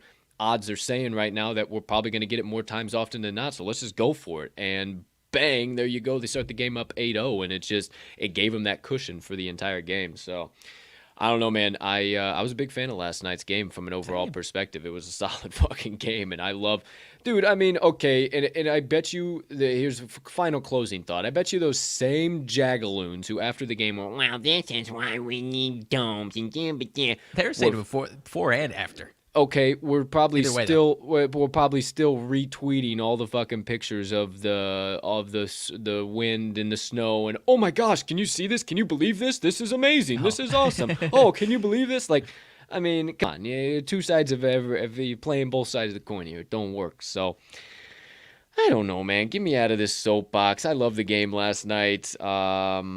Great night as far as gambling wise. I had a same game parlay I missed by get the fuck out of here. I had a same game parlay I missed by 2 legs. Josh Allen covered his rushing prop and he gets in the end zone. Then we a couple $100 richer, but did not happen. I wish we would have thought about Tone Diggs. Shout out to the Hammer Down guys, but he aired his grievances this morning. I think it was like middle of the night last night, like as far as not being able to sleep because he saw a parlay, like a $1 to win 600 parlay, where it's like just all these receiving yard under, and I'm just like, of course, why? Yeah. Of course, yeah, of course, yeah. Should have done it. Should have been there. Should have done it, but didn't. Shout out Tone Diggs, all the guys at Hammer Down, and PMI as per usual, of course. Always inspiring us. We look up to you guys big time. So always shout out. Outside of that, dude, nothing really NFL wise. We'll talk about NFL as the week kind of trudges on here. More lines continue to move. Obviously, this is kind of the time of the week where we look early at lines and stuff. So there's that. What do you got over there, pal? As far as Adam Thielen news, some good news as far as MRI showed he won't need surgery. Chance he comes back this season, so that is good news for the old Vikes. Nice, most definitely. Let's see here. What else going on? Ooh, this was just because of a random notification, but UFC card this weekend is going to be absolutely electric, my friend. Sneaking up on us, dude. Electric and a half. The Leoness is gracing us with her presence once again. That should be. What do you got? So we'll obviously get into it later in the week, but I mean the main event, Dustin Poirier favored -160. Is that justified or is that 100%? And I bet you he wins that belt. Really? Okay. Justified, and I bet you he wins that fucking belt. I'm a big Dustin fan. I was just the tear that Oliveira's been on. Is it just style matchup, kind of mismatch for Oliveira?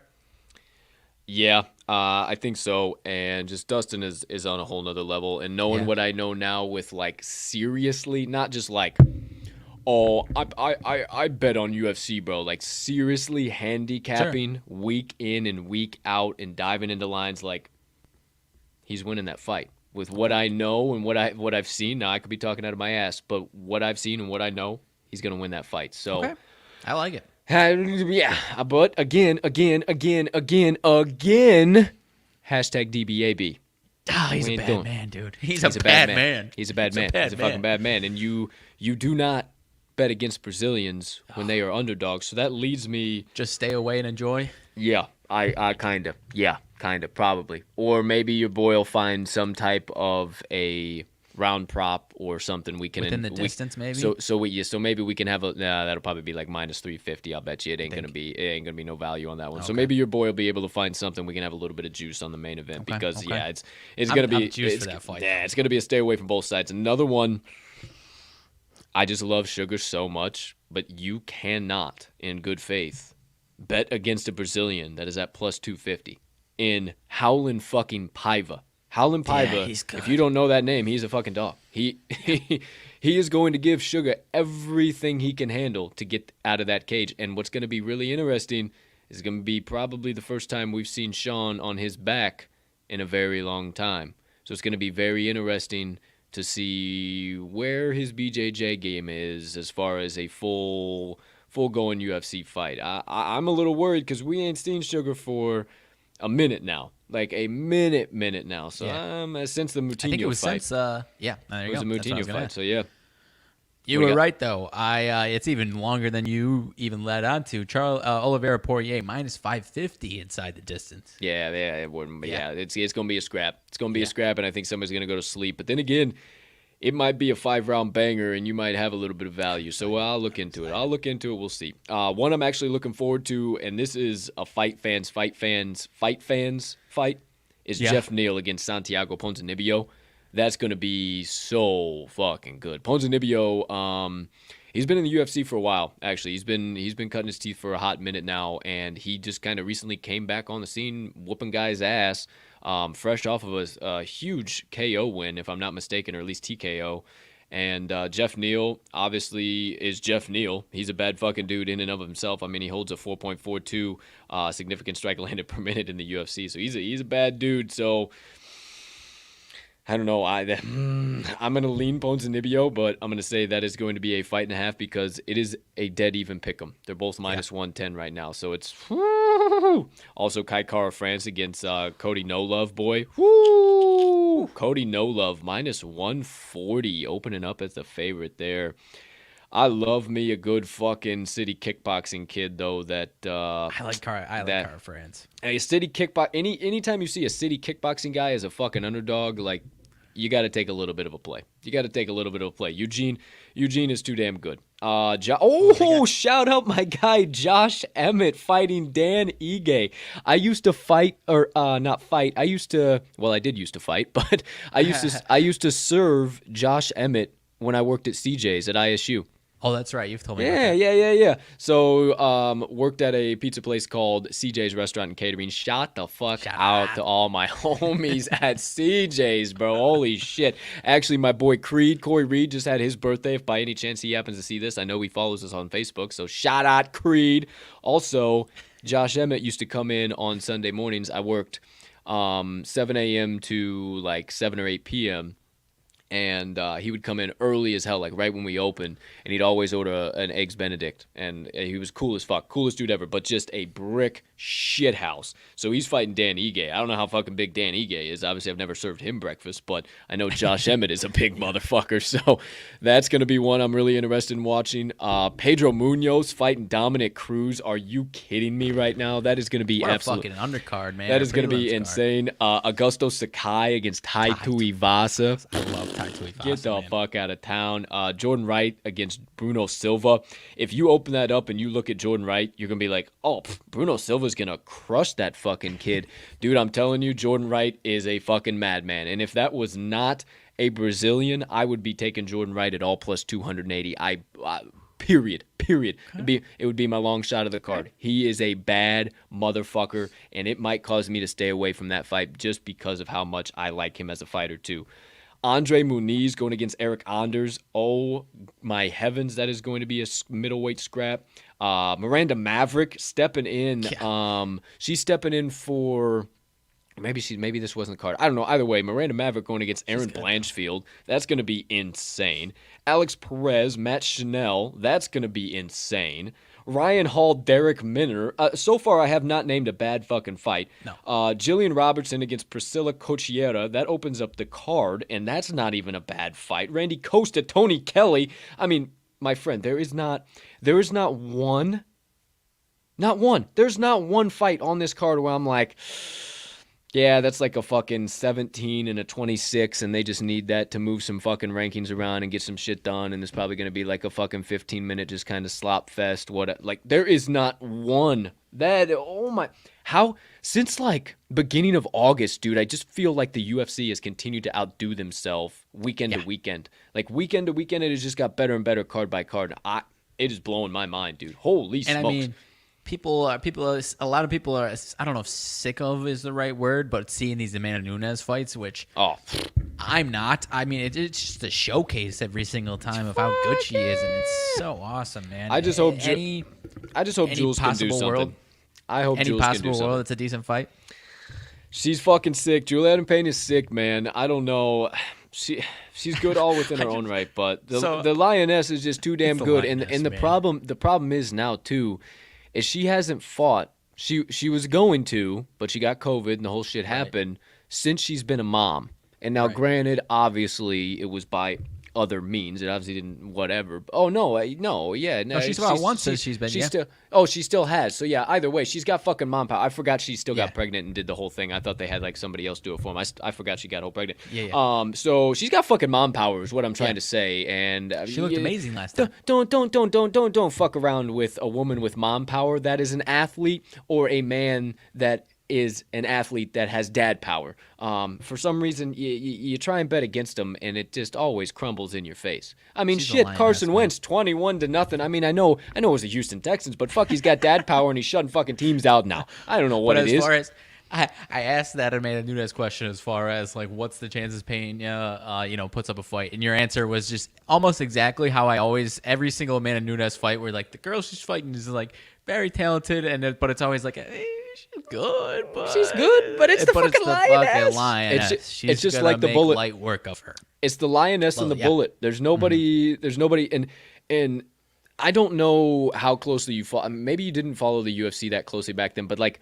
That's how people used to talk about John Jones. Like, that's how fucking, 100%. Like, when John Jones was fucking 18, 19, 20 years old coming into the UFC, that's how fucking people used to talk about him. And people forget that. Like, he's so fucking, he's still so young. And, like, dude, like, he was that level of fighter. Like, Kamaru Usman is that level of fighter. You can look all up and down the fucking welterweight division, period. Outside of Colby Covington, I don't see too many people that are giving him a fucking scrap. I just don't. I don't. And I gained so much respect. Not that I already didn't have respect for Colby Covington, because that whole fucking charade, that's to sell tickets. I don't give a fuck what anybody wants. That's to sell tickets. Colby Covington is a damn good dude. All that shit in the model, everything he fucking does, it is to sell tickets. I promise you that. He's a good fucking dude. You do not become a fighter and train at a prestigious gym like he does if you do not have the 3 pillars of discipline, attitude, and respect in the fight game. I can assure you of that. You don't get to the UFC if that happens. Still, what I'm saying is I gained a fuckload of respect for him for going another 25 minutes, 50 minutes of round time, octagon time shared with Kamaru Usman by any man is ungodly. That's insane. Right. That's insane. Yeah. To say you did that almost an hour of octagon time with Kamaru Usman, I mean, I guess if you toss in the formalities and in the corner moments, then yeah, for sure. But that's another guy who's like on that level. There's very few fighters that ever get to that level, I guess is what I'm saying. And instead of, let's bring it all full circle, instead of bitching, oh man, we got to watch another Amanda Nunes fight and just absolutely fucking crush as a minus 900 favorite. How about you just be excited that you even get the opportunity to see somebody who is this damn dominant and realize that there's like 4 of those people on the entire UFC roster and maybe in all of MMA that when they're fighting, you stop everything and watch and know that they're going to win that fight, but you just want to see how dominant are they going to be this time. Right. Stop and enjoy it. Stop and smell the roses, maybe, you know? Yeah, 100%. Caitlin Vieira, is she the one that might actually sometime soon have the best challenge for Amanda Nunes? Caitlin Vieira is fucking sick, dude. She is sick. She's a brick shithouse, and that is why girls can't beat Amanda, because she is built like 5 brick shit houses in one. She's insane. When she goes up to 125 or whatever, I think it's 120. When she goes up to 125, she's fucking stupid big, like stupid big. Her fucking they don't even make fucking sports bras big enough to keep her fucking lats in the damn thing. She's so big. I mean, she just comes out here, excuse me, pardon me. Pardon me. We're walking through. I mean, it's insane how big he gets. She gets so fucking big.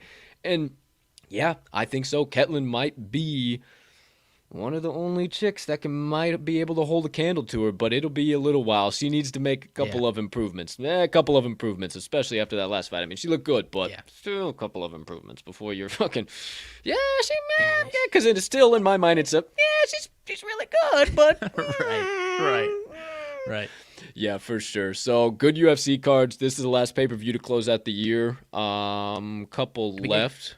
Do we get Ngannou, Cyril Gane next? Is that the next pay-per-view? Yeah, I think that's like January 22nd.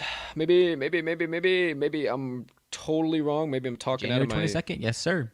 Damn, you're a boy. Hey, look, I say, it's real good when those moments happen and you claim to be a fucking UFC expert. So that's good. A little bit of a break. Next, after this pay-per-view, we get Derek Lewis and Chris Daukaus. Oh, yes, boy, that's going to be a scrap. I don't like really want to watch that, break to be honest. I don't want to watch that, to be honest, because I love Kyle so much, and I love fucking Chris Daukaus? Chris Daukaus. It is Chris, yeah. Kyle's the middleweight. So I love both Chris and Kyle, but Chris Daukaus I love so much, and I obviously love the Black Beast so much. I love the Black Beast so much. I follow him on Instagram, and just I literally like every one of his fucking posts. He is so fucking funny. He's a madman. I don't know if I root for anyone harder than him, honestly. No, I love Derek Lewis. I love Derek Lewis so much, and I don't say that about a whole lot of men. I like what he's about. He's a good fucking dude, man. He's okay. If you don't follow him on Instagram, a must follow is Derek Lewis. The videos he puts out will make you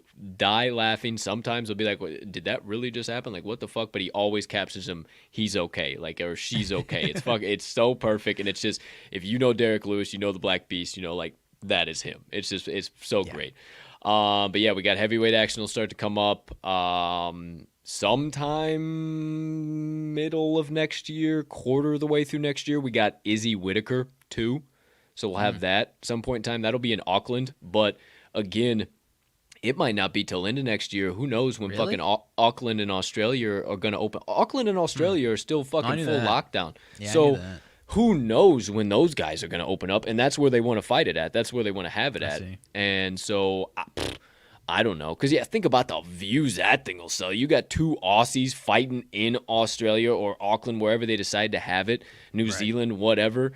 And that's insane. That's insane. Yeah. That might be one of the big – and it's fucking Izzy and Whitaker too. Like, that number one was already bananas. Like, sign me up. So I'm really interested to see there. Oh shit! Tweeted it out yesterday, but Tyson Fury, Jake Paul off. That fucking blows. Tommy Fury? Tommy Fury, Jake Paul off. That blows.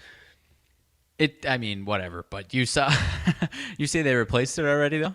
Yeah, with Tyron Woodley too. Yeah, Tyron too. So I'm very interested to see what'll happen. I'm really interested. Because if Tyron comes out like he did in round 5, 6, and 7, he wins this fight. He does. But he came out too slow too early. He's got to come out and he's got to give it to Jake. He has to. And he will win this fight. He will win too, and we'll have a rubber match between these three guys. Mark my fucking words. But what I want you to take note of, my friend, regardless of how Tyron Woodley looks, there were no other calls made. What I want you to take note of is Tyron Woodley was sitting on notice. Who knows? He was probably training. I do agree with you. He was probably training, but he got that phone call and he said, that 50 fucking million looked pretty good. I might go another round here. Why the hell not? And bingo, bango, zingo, zango. So if he loses, I got questions. I don't know. I'm just a little... For sure. I see where your head's at. I'm not saying, I'm just saying. But also, Tommy pulling out was a little bit nonsense. I'm starting to gain more and more respect for Jake. I already had plenty of respect for Jake from a businessman perspective, from what he does. He says one word and masses move. I mean, you have to have respect for that in the industry we do, period. Point blank, period. But I just being a former amateur fighter myself, I just didn't have the respect for him there. Because I mean, fuck you, Nate Robinson. I don't give a shit about you fighting fucking Nate Robinson. You flatline, woohoo! Like, Right. okay, great, Ben Askren. Like everybody knows, Ben Askren's a fighter. He got fucking flatlined. He woke up smiling, knew he just cut a fucking $20 million paycheck, and he's fucking out of the ring. Didn't even have to throw a punch, and really didn't even get that fucked up. So I really had a lot of questions. But then, man, he looked good against Tyron, and people could have said, okay, Tommy was the fight, and maybe for the pure boxing fans, Tommy was the fight. But if he goes in there for another full 8 rounds, or maybe they even push it to 10 this time around, who knows? I think it's gonna stick at 8 though. He goes in another 8 rounds with Tyron Woodley. You got to start giving the kid some respect, because Tyron Woodley, stop calling him a wrestler. He's not. He's a certified fucking killer. He might not be a boxer, but I highly ask you to just go over to YouTube, type in Tyron Woodley highlight KO reel, and you will be sitting down for 15 minutes watching him plaster dudes' foreheads all over the canvas. He's a stone cold killer. He didn't just win all of his fights and become UFC champion because he submitted a bunch of guys. Sure. He was knocking motherfuckers out, and he still got that power, and Jake ate some of that power. So once again, I take it back, bring it full circle, kick it over to you, partner. Tyron's got to come out like he did in 5, 6, and 7. And if he does, I think he'll have Jake on his heels by 5, 6, and 7. And we see Tyron win this fight, then we get a rubber match. Yeah, I don't know. I agree with everything you're saying. I think he also has more boxing experience as far as being in the ring with the literal boxing match and now the training. I don't know. The way you said it made me have a handful more questions, because now I think I probably said on the show, like, I have no interest in a Tommy Fury Jake Paul fight. Like, is there any part of that as far as like the general masses just saying, fuck that, we don't care about this anymore? Because like now you kind of talking me into actually wanting to watch this Woodley Jake Paul fight a little bit, which I hate myself even more for saying that out loud. Because I just haven't enjoyed a single one of them, really, if I'm being honest. But that Tyron Woodley one was the one I probably enjoyed the most. I don't know, man. I mean, it was technical. I have more interest now. I don't know. Yeah, I think I do too, and I think they know that. I think they know that Tyron is a very, very, very aggressive opponent, an opponent that could easily fuck Jake up. Like, it's not a game with that, but. Yeah, I'm a little bit bummed it wasn't any Tommy. I wasn't really super interested in it. I mean, what the hell ever. Like, because if Tommy got his face plastered against the fucking canvas, then the whole Gypsy King fucking family needs to just disappear off the face of the fucking planet. Fuck, Tyson might not even fight ever again if that would have happened. So maybe some things were fucking happening. They were like, oh, this boy might not be as shitty as we think. And because he had like a cough or something, and then he had some broken ribs too on a second call. Tommy? Yeah, and then some other shit like it was all it sounded like a whole bunch of hogwash if you ask me, but what the hell do I know? Either way, yeah, no Jake and Tommy, but we got Jake and Tyron. So there you go. There you have it. Holy shit, time got away from me, partner. 36 minutes after the top of the hour. So great little conversation there with you. Anything else you got? Any late breaking news before I dish out some motivation minutes? We get out of here? Doesn't appear so. Go ahead and send it on home. All right, my friend. Well, without further ado, let me make sure I'm all set over here. Sure enough. Okay. Without further ado, last segment of the day, my motivation minutes. All right, my friends. Now, if you're here for the beginning of the show, you watched the beginning of the show, you heard me say that today's message was entitled, Be Like a Pencil. Be like a pencil. And maybe you've been festering on that. Maybe you've been in that rabbit hole for a little while. I told my partner this on Monday or Sunday or Monday, either one. And I know he's kind of been thinking, I'm being like a fucking pencil. What the fuck I got to be a pencil for? So as I was kind of thinking about how to tee this up here today and talk about it, and it really, again, this one hit me smack square in the chest, and I can't take full credit for it. It's actually where I got a few of these in the past, but another one that I'll bring to the show here soon. But I got to kind of thinking about it, and this this funny image popped up in my head of sharpening a pencil.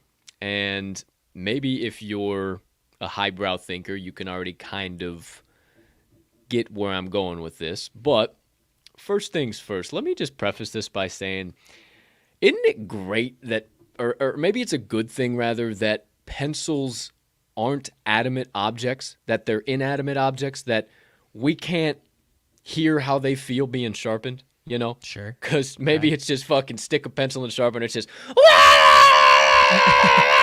and then you fucking take them out and you can fucking use them. Could you imagine? Like, Sure. you know, it probably hurts like a son of a bitch to have your tip sharpened. I don't know who I am. I'm just a human being. I ain't never been stuck in the end of a pencil sharpener. But I just have this vision. If pencils were living, breathing beings and had legs and arms attached to them, and we had to sharpen them every time, that they'd probably fucking hate that, and it would just be. It's kind of a cartoon that came into my head. So where am I going with this? What the fuck am I talking about? What the hell's happening here?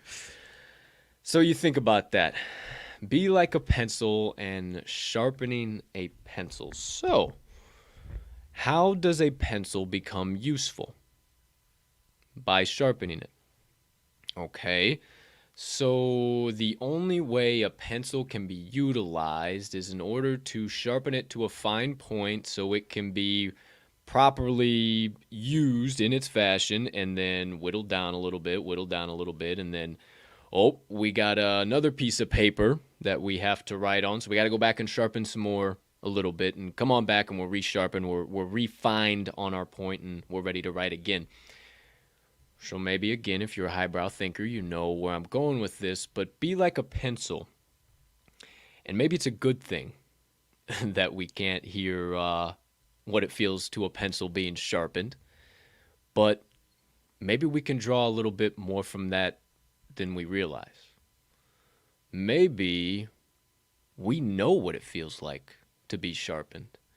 Maybe the trials, the tribulations, the obstacles, everything in that stands in your path from you to your goal in your life, all that stuff is just you being sharpened. You're the pencil writing your story day in and day out. And in order to be utilized most effectively wherever you're going, whatever paper you're about to start writing on next, you have to get sharpened first. And nah, be a son of a bitch if that sharpening process ain't painful. So again, it's probably great we can't hear pencils scream every time they gotta have their asses sharpened in order to be utilized again. So maybe the next time you're going through that adversity, think about being like a pencil. Maybe have that little laugh, that mental image of a pencil getting his ass sharpened in order to achieve writing on that next piece of paper, and write on your next piece of paper. Realize that you're just being sharpened too, and it may hurt like a son of a bitch right now, and it may not. You may be, you may be screaming like that. It may suck like a son of a bitch, and most times it does. But when one door closes, another door opens, and sometimes it's just hell in the hallway. You're just being sharpened in the hallway right now. And eventually, you'll be able to write that next page at that next door. I promise. So today, my friends, be like a pencil. Embrace being sharpened in order to be utilized to your full potential.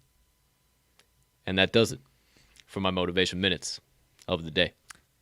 I love it, my man. I love it quite a bit. You had me, you had me on pins and needles. I didn't know where you were going with it. Really thought you were leading us astray as far as the picture in my head of a pencil being sharpened. And I was like, where the fuck is he? That's why I wanted to start it to make it even nailed more. It, though, man. I like it. I like it a lot. I appreciate it. That's not how it was actually teed up at all. So I kind of just came up with all that on where it was from. But the general message was, be like a pencil, and that final closing thought. Maybe that'll be my quote: be like a pencil, embrace being sharpened, so you can be utilized most effectively in your life. I think that's what I said. I don't know. Maybe we'll have a new Cabin Colt Soroka quote. Who knows? But what I do know is that officially does it for my Motivation Minutes of the day. Bit of a longer one here today. Sure. Goodness gracious. Hey, I don't know why we got so windy. Maybe it was just the birthday vibes flowing. Who knows? Well, I tried to, we got a little windy and some UFC talk, but it's your fucking birthday, so we have it any other way. Hey, and who the fuck's going to fire us? Nobody. Yeah. No, buddy. Not me. Yeah, I ain't firing you. So hey, good luck. Somebody come and try. We keep going. We keep going for the next 4 hours. Who cares? Yeah. We go all the way until the Little college potty basketball break. Other slate than starts that, at I'm down, 6. dude. Hey, yeah, let me go piss. I'll be right back. You keep talking. You keep moving. Hey, everything in between. Who knows? Maybe we have a 24-hour TTL Pod marathon here one of these days. Who the fuck knows? Episode what 200 is coming up. Wow. I don't know if I want to do a 24-hour marathon. 23. No, 23. Dude, it's literally would be 24 days away, 24 hours yesterday, 24-hour marathon, but it's 23. We'd do 23-hour marathon. Oh, that would be insane. That would be absolutely insane. I don't know. Who knows? But yeah, episode 200 is coming around the corner. Okay, enough. Another fucking rabbit hole. There we go. I digress. For the final time today, this beautiful December 7th, 2021. My friend to my left, as always, thank you for your insights, your analysis, your thoughts, and you as a human being, as per usual. My friends on the opposite side of camera, ladies and gentlemen, degenerates, gamblers, far and wide. For myself and Mags. Thank you so much for choosing to stop by episode number 177 of the TTL Pod on this gorgeous Tuesday of Bets, also known as, once again, so you don't have to check your calendar for the final time, December the 7th of the year 2021. We cannot thank you enough from the bottom of our hearts for all of your support, your following, your likes, your follows, your shares, your comments, everything in between. It means the world to us and only allows us to help keep growing, or allows us to keep growing, rather. Don't know what the fuck I'm trying to say there. Keep growing TTL Sports Media. Thank you, thank you, thank you, thank you, is what I'm trying to say in all actuality. Last but certainly not least, we hope you have a spectacular rest of your Tuesday, unless you have any other plans. And as per usual, hey partner, let's cash some tickets.